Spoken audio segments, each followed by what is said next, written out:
Écoute mon histoire. Avant de commencer, n'oublie pas de t'abonner. Prêt? C'est parti. Il était une fois, très loin dans l'espace, un scientifique extraterrestre appelé Jumba. Jumba n'était pas un scientifique comme les autres. Il adorait créer des créatures extraordinaires. Un jour, il conçut l'expérience 626.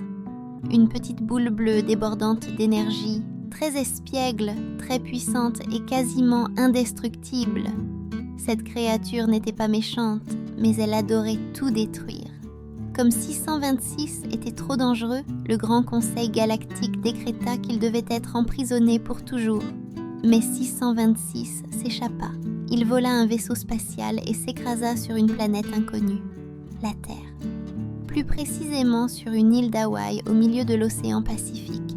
Pendant ce temps, sur cette île paradisiaque vivait une petite fille nommée Lilo. Lilo avait 6 ans. Elle était créative, curieuse, un peu solitaire, mais surtout très attachante.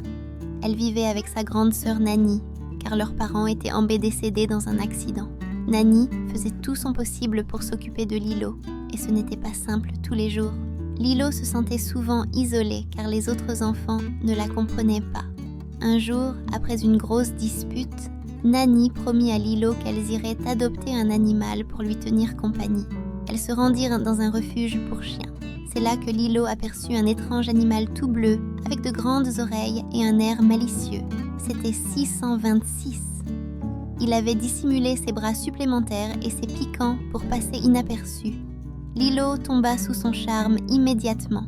Le personnel du refuge était plutôt réticent, mais Lilo insista. Et 626, rebaptisé Stitch, repartit avec elle.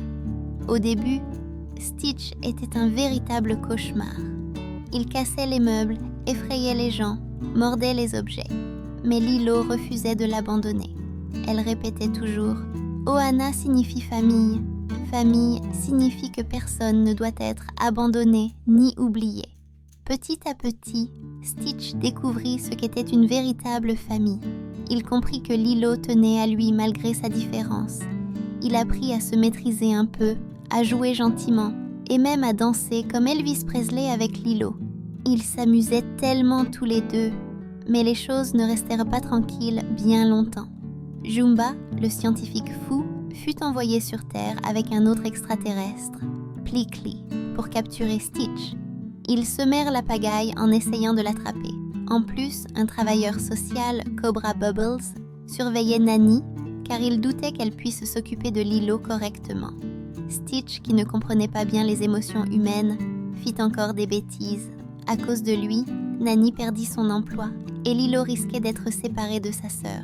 Stitch était malheureux, car il réalisait qu'il avait peut-être détruit la seule famille qu'il avait jamais eue. Stitch s'enfuit seul dans la forêt. Il contempla les étoiles et murmura « Je suis perdu ». Mais Lilo ne voulait pas l'abandonner. Même s'il était étrange, même s'il faisait peur, elle l'aimait comme un frère. Finalement, une incroyable confrontation eut lieu. Les extraterrestres réussirent à capturer Stitch, mais Lilo intervint bravement pour le défendre. Elle montra au Grand Conseil que Stitch avait changé, qu'il avait un cœur, qu'il avait trouvé sa place sur Terre. Le Conseil comprit que Stitch n'était plus une expérience destructrice, mais un membre d'une petite famille pleine d'amour. Stitch fut autorisé à rester avec Lilo et Nani. Jumba et Plickly, qui n'avaient plus de mission, décidèrent de s'installer eux aussi sur Terre. Depuis ce jour, la maison de Lilo est un peu folle, un peu bruyante, mais remplie de rires, de chansons et d'affection. Lilo, Nani, Stitch, Jumba et Plickly forment une famille pas comme les autres, mais une famille unie pour toujours. Et voilà, l'histoire est terminée. N'hésite pas à laisser un j'aime et à t'abonner. Je te dis à très vite pour de nouvelles histoires.